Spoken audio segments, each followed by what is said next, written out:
The last Metroid is not in captivity, and the galaxy, it's not at peace. Welcome to Triple Click, where we bring the games to you. This week we talk about Metroid Dread and the return of Samus Aran to the public consciousness. In a world packed with Metroid-inspired games, is the original still cool? Yeah, obviously. I'm Maddy Myers. I'm Jason Schreier. And I'm Kirk Hamilton, and hello. Hello. It's us. It is. Here we It are. sure We're is. back for We're back. another episode. Yeah. The most important episode ever. It is. It ever is kind recorded. of. Maddy, it is the year of Maddy Myers. It kind It of is. is. Big year for Maddy. Big year for me. Big year for Metroid. Big year for me and Samus Aran. 35th anniversary. Certain people said it wasn't important. They shall rename nameless. They're going to eat their words now. They're going to eat their words. 35th anniversaries matter. Happy birthday to Samus and me. Anyway, before we talk about Metroid, which I've already spoiled, obviously we're going to talk about Metroid today, Metroid Dread. I want to say, the Max Fun Block Party's still going on, first It of is. all. So maybe we got some new listeners. I know we got some new people in the Triple Click Discord. It's been really fun to did. see more and more people joining that, checking it out. That's very cool.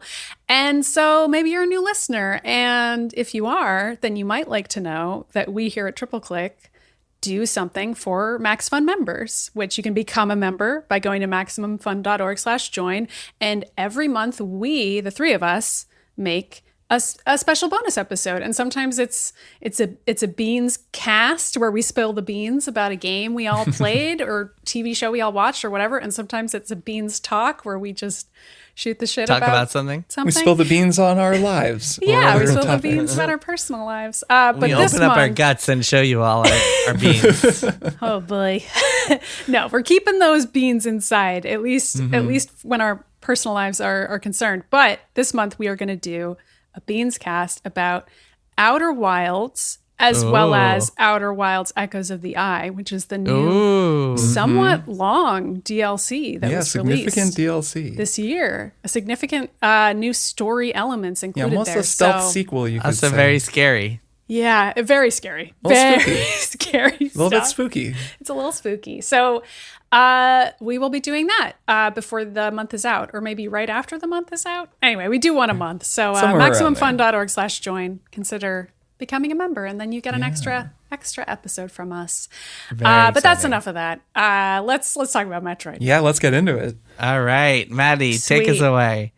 Hey, welcome. Kirk and Jason don't get to talk. I've prepared a presentation. Wouldn't that be great if I be just here like for the shared next- my screen suddenly and you guys For were like, 30 this minutes. has never happened before. And I just muted you guys and I was like, and now welcome to Samus Aran's final installment. Well, God, I hope it's not the final installment. But anyway, Metroid Dread. It's a Nintendo Switch game. It came out on October 8th. And this game, as a Metroid fan, it's very important to me and many other Metroid fans, but it's also the very first Metroid game that a heck of a lot of people are playing. And that puts it in an interesting category. It's been a couple decades since there was a new story in the 2D Metroid world, although Other M is a 3D game that includes some new story elements that are relevant to Metroid Dread. But it's also just... Since it's by Mercury Steam was a studio that released a remake of Metroid 2, the Game Boy game, called Samus Returns a few years back. And that was, I would consider, a somewhat new 2D Metroid. I think that was 2016 that came out for the 3DS. And that was rad. And it turned out that was just a little audition for Mercury Steam to make Metroid Dread, which is the, in theory, final installment of Samus's story. And I freaking loved it, but I feel like I am precisely the person for whom this sort of thing was designed. I love a tricky platformer, love some Dark Souls-esque bosses where you got to memorize some attack patterns and really get good at every single thing they're going to dish out to you. Love to get a morph ball, even when you don't get it right away, as you don't in Metroid Dread. I love everything about it, but I would love to hear from the two of you about what you think of Metroid Dread and how far you've played in it. So, Jason, why don't you go first, since I know you haven't quite beaten it yet. Yeah, I think this game rules. I'm like an inch away from beating it. I just got last I fought the final boss, he was on like phase 3, so I know I'm like literally a hair away from beating the game. I think it's amazing. So Metroid Dread, 2D platformer, awesome, like self-contained world with like lots of interlocking levels and overlapping monsters and bosses and amazing abilities. You're just constantly getting abilities. The game is paced really well. It just feels really good to play. It's just constantly surprising you and delighting you in interesting ways. And I cannot really think of much that I don't like about it. I can't really think of any complaints that I have about it. It feels it's challenging in a good way. It feels very fair. It never feels like it's punishing. It's not Dark Souls. It's not that level at all. I would say feels more like Metroid. Feels like Super Metroid. Interesting. In it feels like Metroid, does it? Yeah. How who would have thought, right? It's about as hard as a Metroid game, a 2D platform Metroid game. Yeah, exactly. I agree. And just the design, I'm constantly like marveling at how well designed it is. In that it just you're on this series of like 6 or 7 different levels, like within this big world, this alien planet that you're on, and each one you'll constantly be seeing things, and they're like blocks or like obstacles that you can't get by until you get the special ability that corresponds with that. Like there's a block that might have a bomb symbol on it, and you can't destroy it until you get a bomb. But the game is very good at just like funneling you in the right direction, and like making you go back in ways where it doesn't feel like you're going back. So like you'll find a teleporter in one place, and it'll take you back to the you'll fight a boss and get an ability, and then find a teleporter right next to it that takes you back to the first level, and then you'll see that like, oh hey, that thing from before, now I can go unlock it, instead of the game making you like backtrack all the way across the entire map. So the game Metroid Dread does things like that all the time, which I really appreciated, and yeah, I loved it. It rolls. What about you, Kirk? Yeah, I mean, I really like this game too. So I finished it last week sometime. I was struck by everything that you just said, Jason. Of course, I think it's a wonderfully designed game. It feels really good. It's really fun. I find the difficulty to be pretty enjoyable. Like, I think there are some tough bosses, but I didn't find it to be hard in the way that some other similar games are. Usually, when you kind of dial a boss in and figure out what to do, I would always finish the fight with all of my health, like just because it was a little more like a puzzle in that way, though it is a difficult game and I think kind of demanding, and so it's not, it's not going to be for everybody, but I really liked that. It helps that every time you die in a boss, you pretty much start right outside of their chamber, and there's no like Dark Souls style walking all the way back. No, or lost progress or anything, which is nice. The thing that really impressed me about this game, or the thing that struck me about it, I guess, is that it's so relentless. I found it to just be this really propulsive, relentless experience where it's just like pounding forward. And I mean, it matches with Samus and the way she's characterized in the game, but it's just like, it just goes, man. And I started playing this game and just played it until I finished it. I mean, I think a lot of people did. I was following a lot of the very interesting discussion in the Triple Click Discord, and people they were done with the game after 2 days. And it's just that kind of an experience, which is very specific and not necessarily what I was expecting. We talked about this some on our What's the Deal with Metroid episode, which any newcomers should go back and listen to that, because that was a kind of bigger, zoomed out talk about Metroid. And something I said during that episode was that I've played a lot of games that were inspired by Metroid, the so-called Metroidvania style of game that uses a lot of these structural elements, but I actually haven't played that much Metroid. I played most of Metroid Prime. I played Metroid 2 on Game Boy way back when I had a Game Boy, and that's kind of where some of this iconography like will stir something in my brain, like when I get a power-up sphere or whatever. But really, that's kind of it. And it's really different than other Metroidvania games I've played. Obviously, Hollow Knight is one of my favorite games ever and is very influenced by Metroid, but so different from this game. And that was the thing for me that just really struck me about it throughout, was that it was this very different pace, this very different feeling of just constantly unlocking, constantly pushing forward, this like relentless drive through these fights. Even the toughest roadblocks, I kind of broke through them pretty quickly.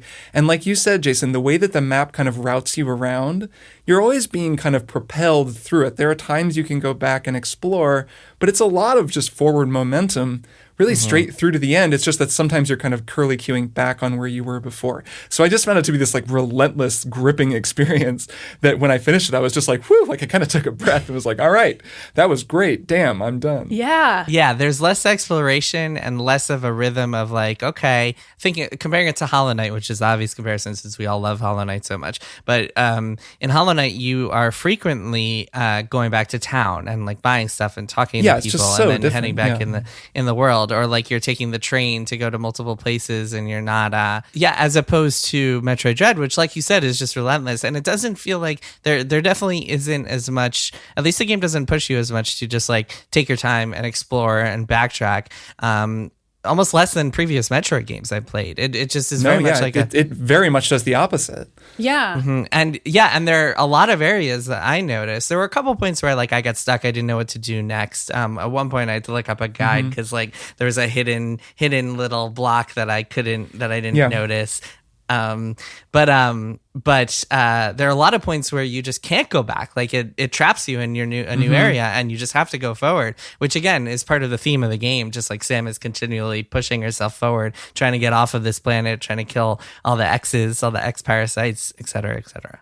Yeah, I purposefully did go and explore, which I don't think is how you're meant to play the game, but I was just really luxuriating in it. And it does feel very different when you break out of the story of the game and just allow yourself to do that and like go solve some puzzles, because there is this whole other aspect of the game that revolves around trying to get every single upgrade, which usually involves these puzzle-like experiences of using each of your abilities or figuring out a way to get past a certain barrier or like certain types of barriers just so that you can get just a tiny percentage of like an energy upgrade or something. Yeah, the rewards are not great. Yeah, but it's not really the point of wonderful. It. Yeah, the point of it is just the challenge are... of it, which is it definitely like flies in the face of what the story is, which is Samus just pushing ever forward to try to discover the identity of this mysterious Chozo who attacks her at the very beginning of the game.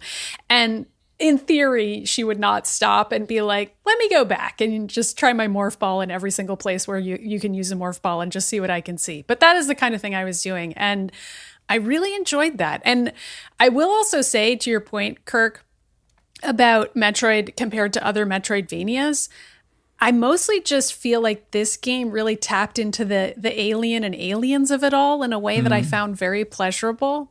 And I feel like every Metroid game does that on some level. They're not necessarily horror games, but this game, it introduces the EMMI robots, which stalk you like a xenomorph might. And I wouldn't necessarily say those moments are scary so much as thrilling in the way that Aliens is thrilling. But then the moments that are kind of like Alien, well, then of course Samus Aran is this female character who's alone in space and she's figuring things out, just like Ripley at the very end of the movie. Well, she has Jonesy. Samus doesn't have a cat. Right. We must not commit Jonesy erasure. You know what I mean? She's alone and she's figuring everything out for herself in a capable way. And that vibe of just walking around in the darkness and spooky music, awesome electronica score, like all of that, just it hits something for me that many other Metroidvanias don't hit, because they're just not the same aesthetic, or they're aping it, but they're not quite it. And that is really what I love about it. It's not so much the Metroidvania genre, it's just the atmosphere specifically of it is what I love. Yeah, another comparison that is, I think, also useful, because Hollow Knight is really just doing its own thing. I mean, it's just a different kind of game. It's telling a different kind of story. It's very, very, very different, despite ostensibly having some mechanical similarities.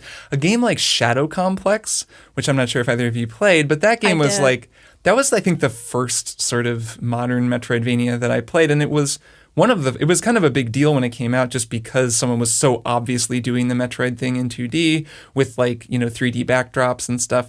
But it was a pretty soulless game overall. And it just is just a very different experience, like when you play something that's kind of designed in the same way. Director of that game, by the way, went on to run Fortnite. Go on. Right, because it was an epic game. And, it's just, it was interesting playing this after playing that and seeing how a much more similar kind of experience could be so fine-tuned and so much better designed to, create this kind of specific propulsive energy that this game has. Can we talk about the EMMIs for a second? Those, I think, are worth talking about. They're really different from the rest of the game. I was expecting them to work differently than they did. I guess I don't know what I was expecting. I kind of just watched scenes from the, like clips from the first Nintendo reveal of this, but I thought they would be more of a thing where they were just around. Yeah, they made it seem, E3, that reveal made it seem like they would just pop up out of nowhere. Right, which they don't. And I think that's to the game's benefit, because they're frustrating in the same way as the Alien and Alien Isolation. I remember, I think it was like I called...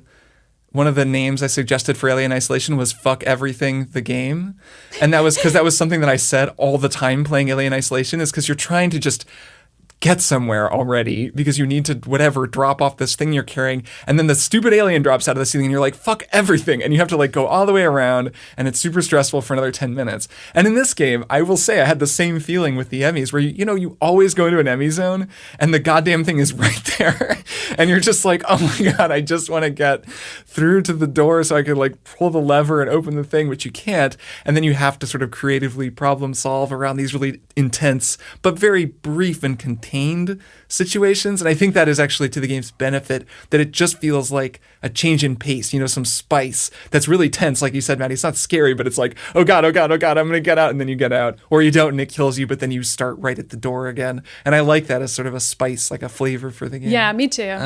And it's so well set up. It's well established because you always face the enemy. You discover its secret power, and some of them are really annoying, like the one that can the see electricity through walls. one. Oh my god. And you always have to have like a brief segment where you have to escape it. Maybe you'll run through the EMMI zones at other points like a couple more times, and then you'll learn where the central unit is to go and get the ability that lets you take them out. And it's all very satisfying in the way that it has that kind of classic escalation of like, you see this thing, can't do anything about it, keep going, get past an obstacles, get an ability or two. Now you can finally go and get to the central unit and you can take it out. And there's something so fun about like getting into a room and finally seeing that big eyeball thing and getting to take it out. And those monsters are like, I guess, sub bosses, but they're always deliberately very easy. Yeah, they're like, very easy. Yeah. Which I think is intentional, because it's sort of like, it's supposed to be this really like calming, satisfying thing that is like, oh yeah,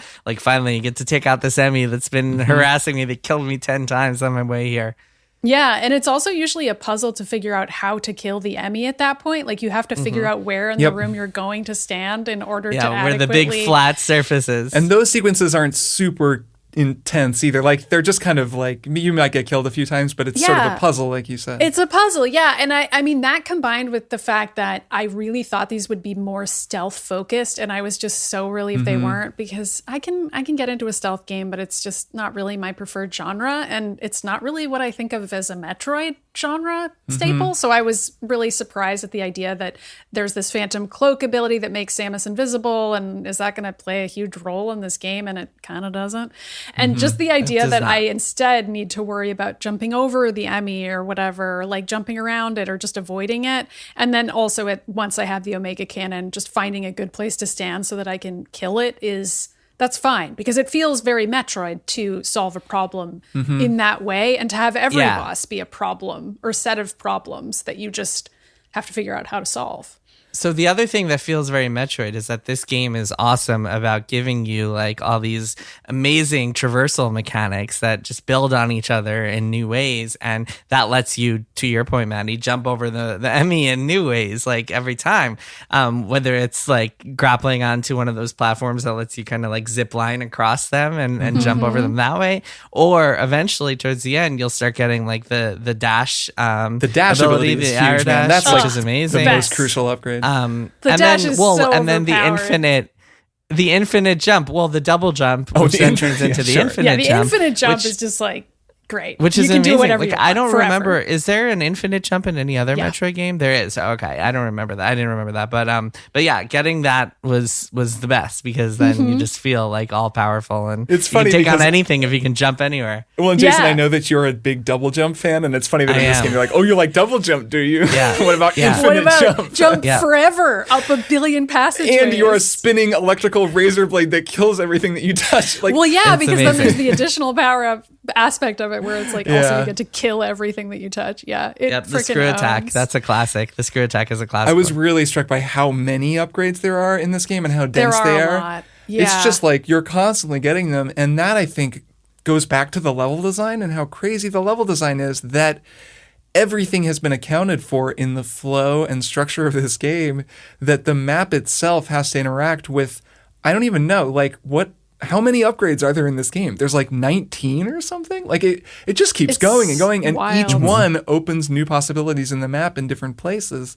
And like to the point, like Shine Spark, the like charged jump ability, essentially just exists for those puzzles that are designed in the map. That's wild. That must have taken so much iteration and work to make that work. Yeah. And it's basically just an additional ability on top of the speed boots. Like, it's just like, and by the way, you can also do by this. the way, yeah, You're going to use it thing once in the story, and otherwise it's just for these ridiculous puzzles that you're going to go watch people do on YouTube and be like, wait, what? Like, what is possible in this game? I think that only works, Kirk, to your point. I think it only works that they were able to account for all this stuff because the game isn't that big. And I think it's actually the perfect length for what it needs to be. It's like 10 hours, you're in, you're out. I see people posting like their playtimes on Twitter. Nobody's played for more than like 14, 15 hours, which is perfect. It's exactly what it needs to be. This game should not have had a bigger map. I did not want any more zones. This is the exact amount of map that I wanted from this game. And that I think is just because it's not too bloated. It just feels like the perfect. And there was an article. There's an article from a Spanish outlet that was about how Mercury Steam, the developer of this game, is reportedly mistreated workers in some ways that is worth checking out. We can link it in the show notes so people can see it. And although it's in Spanish, they'll have to find an English translation if they don't speak Spanish. But one of the things that article mentioned is that they overscoped and like had a bunch of stuff in it that they had to cut, which I mean I think worked out actually to the game's benefit that they cut a bunch of that stuff, because I actually think the pacing of it is perfect. The mistreating workers thing rules a little bit less than that, but that's another story. Sure. Yeah, I agree. I also am kind of surprised to hear that, because I think of the length as also being a core Metroid trait. Like, it's pretty common for a 2D Metroid game to be 8 to 12 hours or somewhere in that window. And also something that you can speed run easily for like 4 or 3, because once you already know where to go, it's easy to tell. And like playing the game again faster has been a part of Metroid since the very first one, because you get the different ending screens if you beat it faster. And that's also true here. And I don't know, it's like weird to think about a 2D Metroid that's 30 hours long or even 20 hours long. It seems wrong to me. Yeah, there's kind of like the mixing of the two styles of game between Metroid game design and Dark Souls game design has led to the idea that Metroidvania games are very long, which is true of the sort of, again, the Hollow Knight vein, where it's like more of an action role-playing game. It has a big, huge world, and like Hollow Knight is like a 100-hour game or something, or 60-hour game, really, really long game, much more like Dark Souls, which Dark Souls also has some Metroid things, going on in it. So I think that the synthesis of those two styles of games led to, I think, an erroneous assumption that now all of the games that are designed this way are going to be built to be these huge worlds that like endlessly unfold and that you explore. And it's cool that instead, I mean, it sounds like they changed their scope, and maybe the reason they were going for the bigger scope was related to that perceived expectation. Maybe not, I have no idea. But it's cool that they stripped it down, because like I've said a few times, like this game has its own identity and its own pace and its own feel. And that is in its favor to me. Like, this works. Like, it has such a strong identity because you power through it. Even the bosses in this game, which a couple of them are really hard, by the time, like the last couple of bosses, I was like, okay, this is some tough stuff. If I hadn't beaten Hollow Knight, I'd be really kind of, beating my head against this. But like I said, even the bosses, I never was stuck on one for too long. And granted, that's just my experience with my own ability level at this type of game. But I think the way that they were designed, they kind of they present a challenge, you feel a little stuck for a second, and then you're like, you beat them, and then you feel good about it, and then the game is just like, all right, boom, like, keep the tempo up, let's keep going. On to the next one. Yeah, I like how it's always clear what you're supposed to do. That's always my big request with any boss battle. There's plenty of bosses that are frustrating where they just seem like a sponge and you just have to hit them a billion times and that's boring. That's still the case here. You have to hit them a billion times. But they have all these different kinds of attacks that are very easy to spot in advance. Like, as they're winding up, every single thing that's going to happen next. And that, I love that. I can get into that every single time. Like I know exactly where I need to stand in the room to avoid that, which then means that once I've seen every single attack, it's on me to avoid them. And that is the kind of difficulty that I can always gel with, because I feel like I know exactly what I'm supposed to do, and anything that goes wrong is just on me. And as opposed to the game artificially create like randomness, or I guess the exception here is the Emmy parry window, which is random. But one that's meant to be challenging in a different way. Yes. That's not supposed to be easily beatable. I do like how they've randomized those parries. One time I parried an Emmy on the first window, which you can do when it reaches for you, and it was the best feeling ever.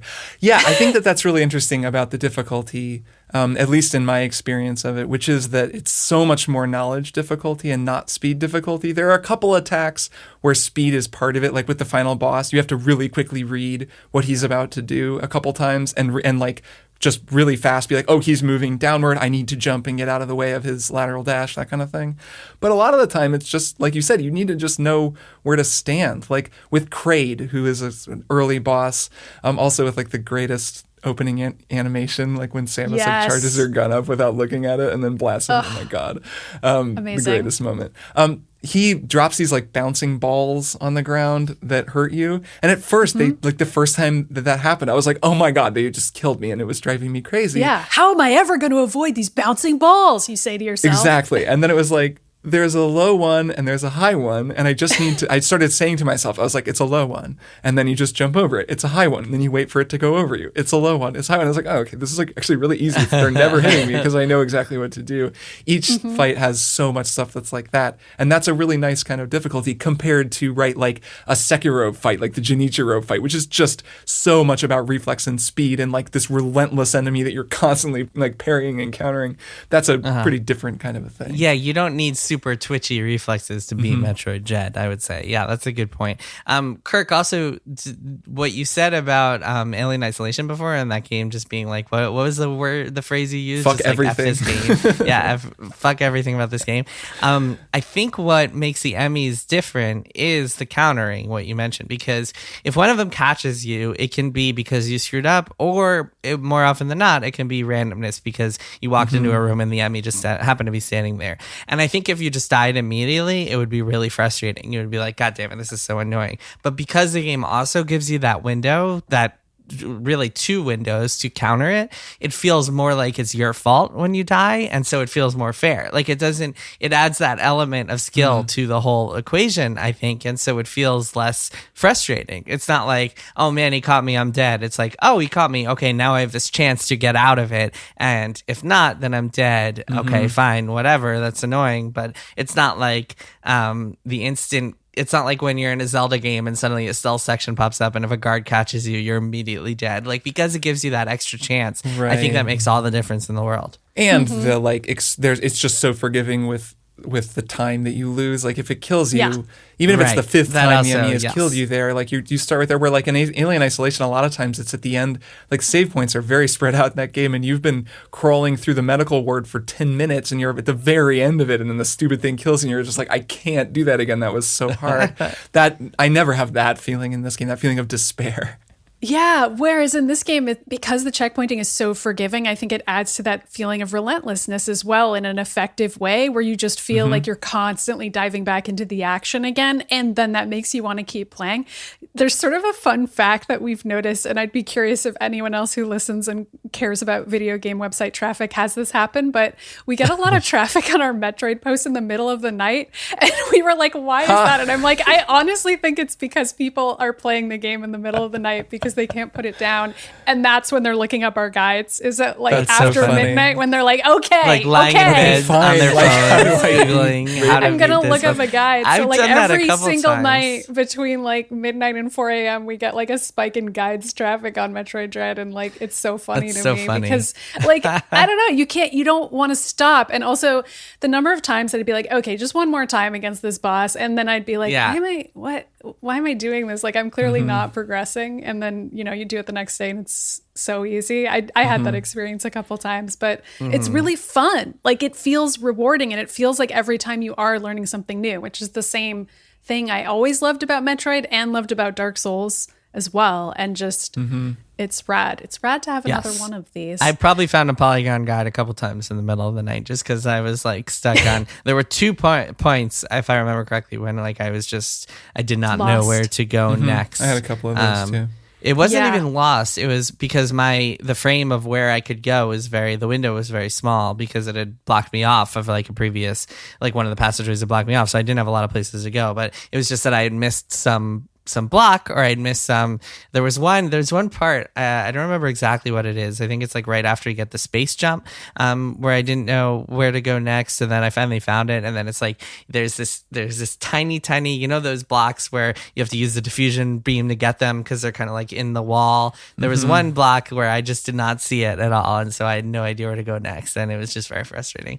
I guess that's my one complaint about the game is those moments. But even then, it's so well designed that I immediately forgave it after I got There's there. a couple, like when you first get to the second world and there's lava rooms and it's like, oh, am I not supposed to be here because of the lava rooms? But you are supposed to be there. You're supposed to shoot the wall. Oh, but there's one point where you're supposed to go in one. Yeah, there's one point where you're supposed to actually... You have to run through one. There's a couple things like that. That to me was actually bad design because the game is telling you, hey, these hurt you. Don't go in here. But then to get to the next place, you're actually supposed to go through the lava at one point, like and hurt yourself to get it. That was a little frustrating. Yeah. I mean, there were some moments when I got stuck. I also was playing it before it came out, which was a unique experience for me. Sure. This is my first time playing a Metroid game without being able to just quickly be like, okay, I know I got to shoot at a block in this room. I just don't know which one. I feel like I've shot every single block. Clearly I haven't. I'm losing my mind. Just tell me which block I need to shoot at. And I couldn't do that this time. I had to just DM Russ Frushtick and be like, I felt so proud in those moments. I was like, I don't want to DM Russ. I'm going to keep running around until I figure this out. And then more time would go by. I'd be like, this is sad. I'm just going to do it. But yeah, I don't know. I really loved it. It could have gone by a little faster for me if I had had a guide in those few moments, but it was also kind of cool to have the experience of not having a guide and having to live life like Samus Aran, which is always my personal goal in life. Well, although she does have Adam. Adam is a pretty good guide. She does. The most helpful computer in the world. Is he though? Whatever. I feel like she could have done it without him, honestly. She could have figured it out. He spends the whole time telling her that she's not strong enough to fight Ravenbeak. I mean, okay, to be fair, for most of the game, that is not inaccurate, and she does need more power-ups, and that is just factual. Like, that's just true. She needs more power-ups 99% of the time. And then when she gets all of them, it's like, hey, it's time. Now you can go fight that annoying guy who took all of your powers at the very beginning of the game in classic Metroid fashion. It's quite a great coincidence that like her powers were gone, but they all happen to be in orbs on this planet that she landed into. Like is nice. That is good. Yeah, it is convenient for her. It's very convenient. It's also very convenient that anything that is destructible is like cleverly labeled. Like clearly the Chozo organized their entire society around all of these weapons that they developed, and they're like, okay, so if you want to get through this door, we're going to label it accordingly. You're going to need this kind of gun to shoot through this door, which in and of itself is absurd. Like, why is that how the Chozo choose to navigate any of their buildings? Are they secretly and extremely warlike and not at all peaceful bird species? Who can truly say? It's possible. But very organized though. They are very organized. Yeah, so I love all of that, even though if you actually think about the lore of Metroid, it's extremely silly and it doesn't make any sense. I really liked the story in this game. There's a silly line at the end that I don't want to quote because it's a big spoiler, but there's an extremely silly line. Yeah, there's some very silly. I don't even know which one you're referring to because there are several very silly things that happen in this game. But I was down with it, and I know that everybody has different feelings about who Samus is as a person, which it almost feels like how people talk about Link or like other characters that have been characterized a whole lot of different ways by different writers, whereas in Link's case, of course, he's literal different versions of himself, so you can kind of get around that. But with Samus, it's like, well, different people have written her over the years or envisioned her differently, and so we all have these different ideas of how this largely silent character should or should not feel about everything that she's endured.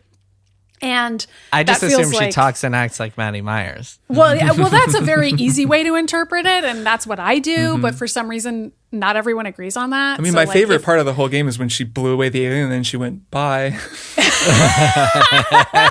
God, great one-liner. So good. Yeah, Samus talks once and she just says bye. No, just kidding. That That would have been so good. It would have been really good. It would have been really good. All this said, it is interesting to see what I would describe as yet another portrayal of Samus that also stands on its own in this game, and I would say is dissimilar from previous ones, not in a bad way. It's kind of like it's attempting to negotiate between the very emotional Samus of Other M and Fusion and the more stoic Cypher of the early Metroid games and the Primes, where she's silent even when people are like asking her direct questions, and it's absurd that she's not answering them and she's just standing there. Like they're sort of taking that stoicism and trying to combine it with the more feminized version of her in Fusion and make it into something that is both and is a badass who has feelings and yells triumphantly, but and like sort of has her eyes wide in horror at various moments, like when you get to see her eyes and expressing what I would characterize as fear and vulnerability in these various moments. But it's also like this is a character whose face we can't see most of the time. So all of that has to be conveyed in body language. And I don't know, I thought it was interesting. I think they pulled it off. And Kirk, you were talking about that specific cutscene before a boss fight where she just stands there. Do you want to just describe what you mean by that? Yeah, it's so cool. It's almost like a silent film performance. I think that the animation work on Samus is really amazing in this game. And yeah, there's these moments, especially early in the game, where you do see her eyes kind of a lot. And there's a lot of this sort of, you see the person underneath the suit, but then so much it's just this suit moving around. And at her most just hardcore, she is so rad. I mean, it's just fun to see any character have so much swagger. She in the scene I'm talking about is this fight against Kraid, which is basically a dragon. I gather this is a reused enemy from an earlier Metroid game. I didn't know that playing it. I was just like, okay, it's a huge lava dragon. And she walks into the room. Not clear why he was chained up in there. But yeah, whatever, because it made the fight have phases. They're spoilery. Don't worry about it. So this dragon is like roaring in her face. You know, it's the classic like dragon roar animation. And it's just, she's just standing there. And it's already a stoic badassery because she's not flinching at all. Like it's just like, whatever, this dragon is the size of a building and is roaring at me. But then she just starts charging up her blaster at her side without like moving or looking at it or anything. She's just doing this like no look charge, very Han Solo. And then just as he's roaring, she just puts the gun right in his face and like pops him. And it's just amazing. And there's so many animations like that throughout the game. There's a later sequence, a sort of extended boss fight, kind of QTE almost, where she like grabs onto this boss's head and is just riding on it, like shooting it in the face over and over again. Yeah. There's a feeling that she is like this stalwart professional in the moments where she needs to be. She is getting the job done and she's so relentless. And it's not lacking in humanity. I actually think that there's a lot of really subtle humanity in her performance. But in those moments, it's just this person who has done a lot of shit and is very capable of even more and is just like getting the job done. And I think that's really just, I mean, it's really fun when it's at its most empowering and exciting, but it's also just really interesting to think about all the little ways and the little nuances that they found in this essentially silent performance. Yeah, she's a pro. I don't really feel like we need to know anything about her. I never played a Metroid game and was like, man, I need to know more about Samus. Yeah, definitely. And I feel like I stopped playing Other M because it was just too much of the mawkish dialogue and stuff. And it's just like, I don't know, I really enjoyed the story in general. Like, it felt like it was just enough lore without overwhelming you. It felt like the cutscenes were like just enough. Like, I just thought it was really well done.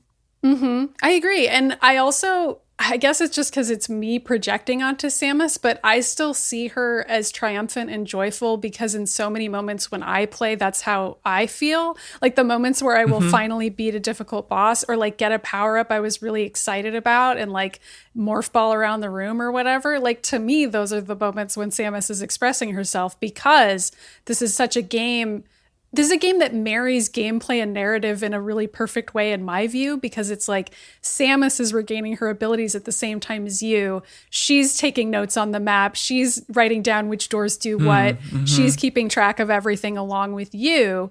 And she's celebrating too when you're having wins or, you know, she's cursing at the losses. And I felt like the emoting in the cutscenes was just enough to make that work. Like, there's just all these little touches. Like, there's this moment where there's like one cutscene where an Emmy doesn't attack her and she's surprised. And she like sits on the ground and just kind of stares at it and is like, what? And like, I've already seen people like take that screenshot and like put funny captions on it and stuff, because it's just Samus like sitting on the ground, like looking befuddled, which is like a characterization that you don't often see of her. And it's fun to see her in that position, which just feels human. And it is also you, the player, looking at it and you're like, oh, what's up with this Emmy? What's going to happen? I mean, it's like she's mimicking what your feelings are in a way that feels very satisfying to me.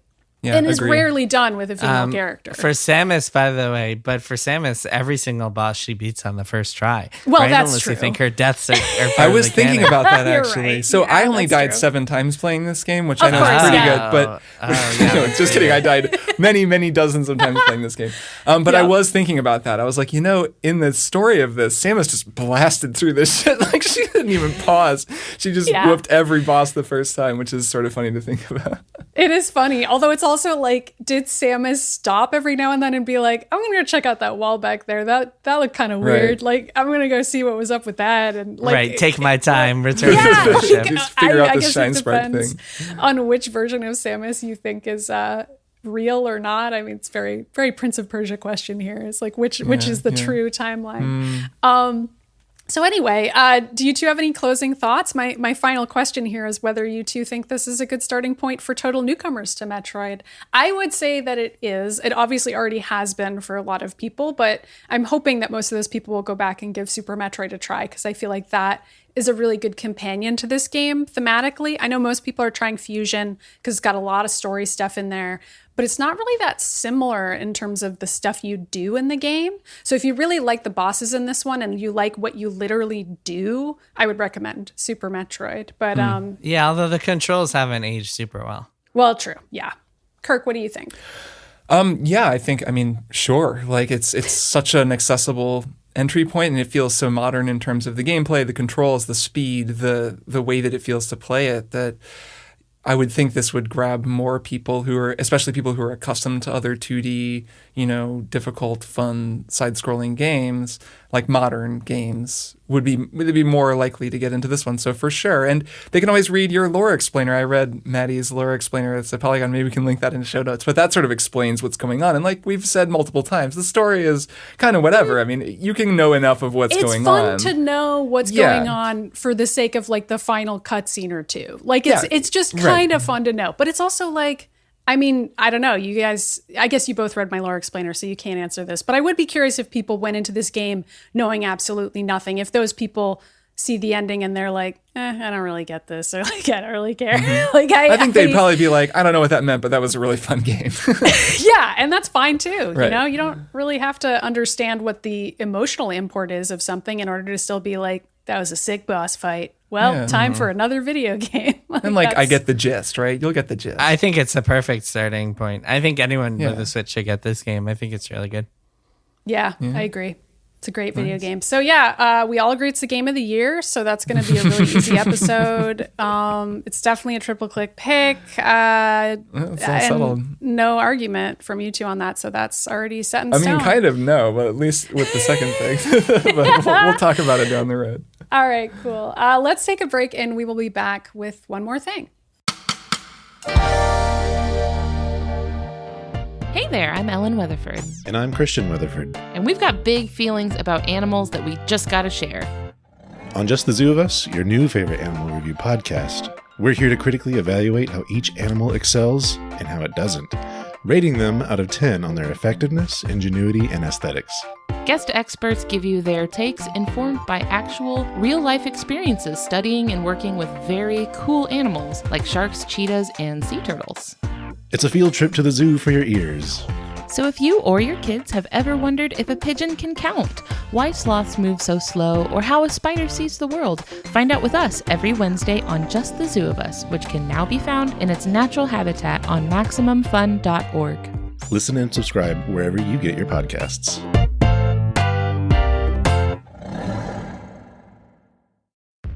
I'm Lisa Hannawalt. And I'm Emily Heller. 9 years ago, we started a podcast to try and learn something new every episode. Things have gone a little off the rails since then. Tune in to hear about Low-stakes neighborhood drama, gardening, the sordid, nasty underbelly of the horse girl lifestyle, hot sauce, addiction to TV, and sweaty takes on celebrity culture. and the weirdest, grossest stuff you can find on wikipedia.org. We'll read all of it, no matter how gross. There's something for everyone on our podcast, Baby Geniuses. Hosted by us, two horny adult idiots. Hang out with us as we try and fail to retain any knowledge at all. Every other week on Maximum Fun. We are back. I will go first. I watched a movie this past week. It is a horror movie because it's almost Halloween and 'tis the season to watch a horror movie. And it is sort of a remake of Freaky Friday as a concept. And it's just called Freaky. It's on HBO Max. That's how I watched it. And it just came out this year. Catherine Newton and Vince Vaughn star in this movie together. And Catherine Newton is a teenage girl, high school girl, and Vince Vaughn is Vince Vaughn, an adult male comedian.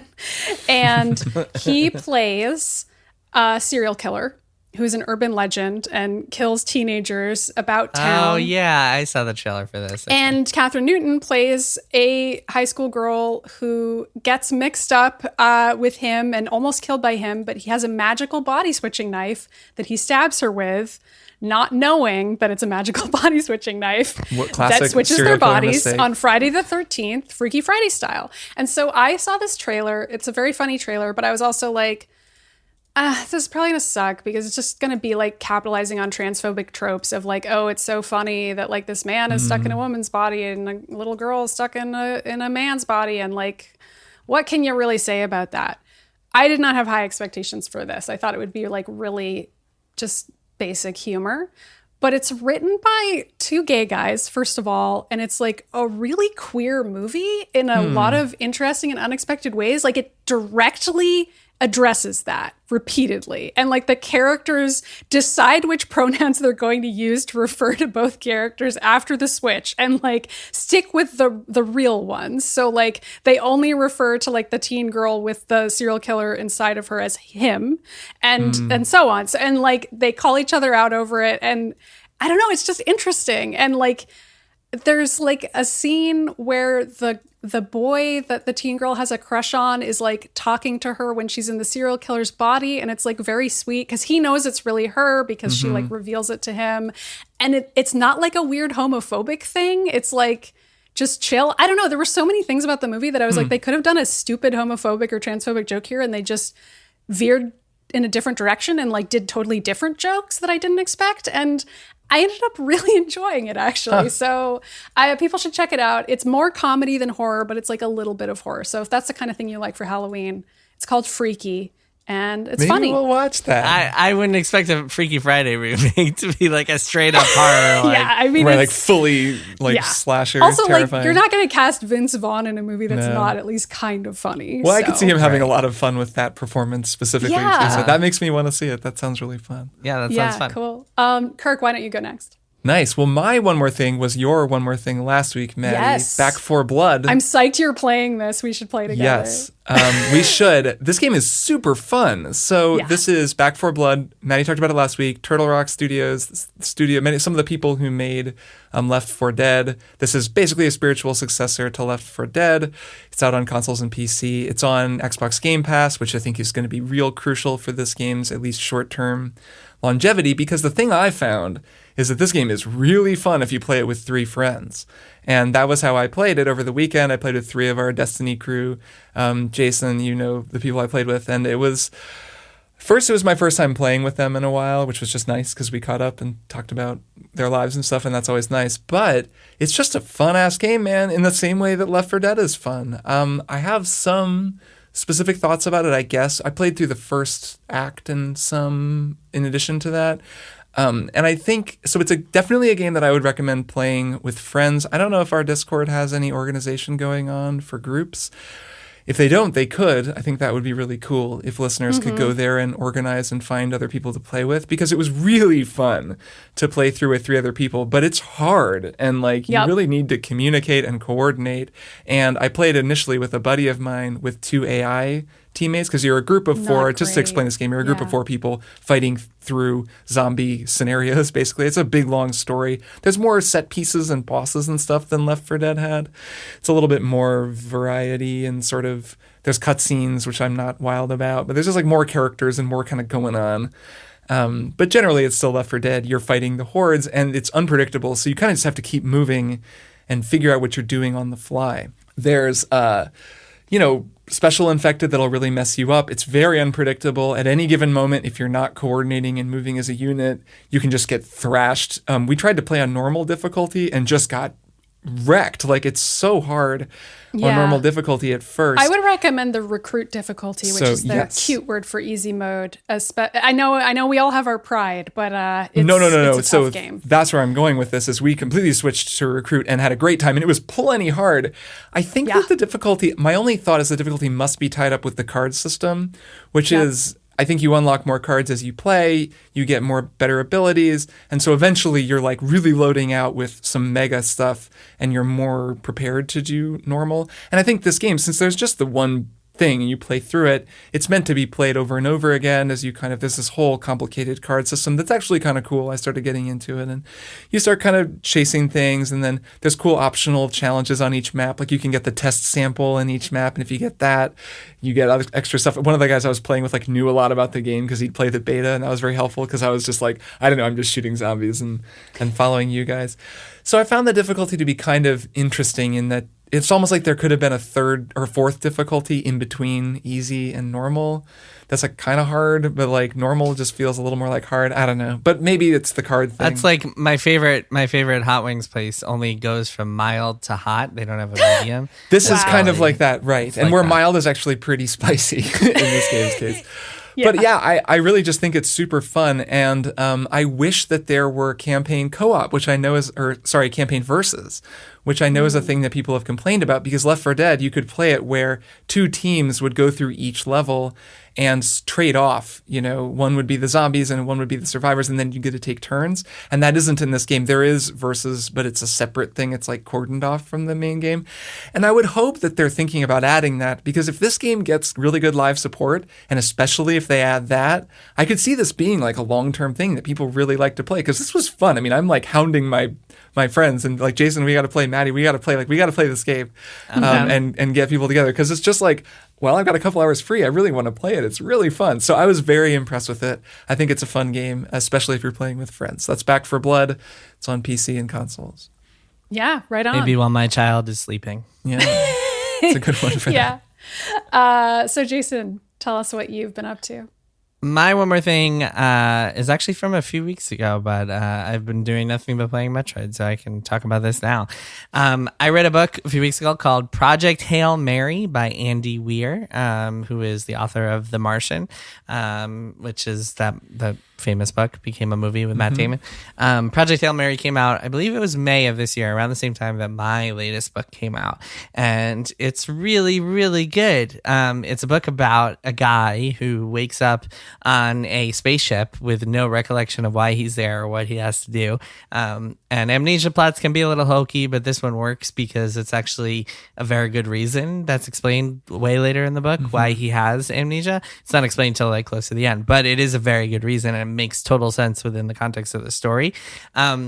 And it's just a really great story. Like The Martian, it's full of like science, and it's written in a very poppy, fun way. The science sometimes it can get a little maudlin, but it's always fun. It's fun to read.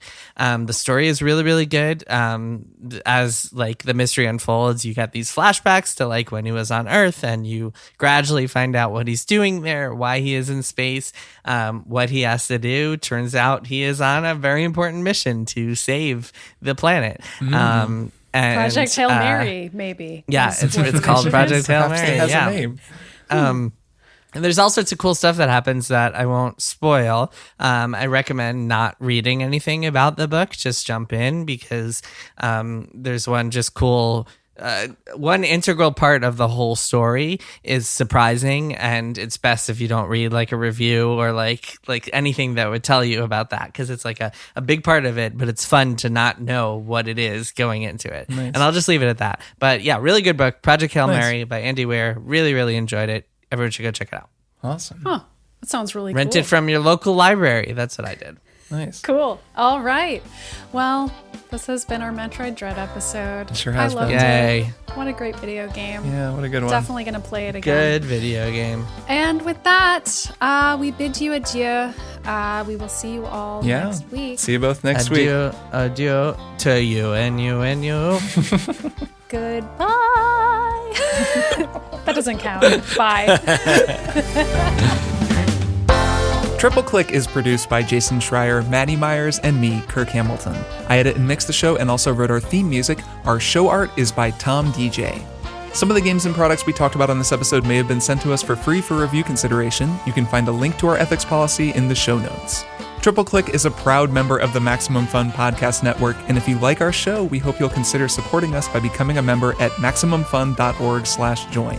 Find us on Twitter at TripleClickPod, send email to tripleclick@MaximumFun.org, and find a link to our Discord in the show notes. Thanks for listening. See you next time.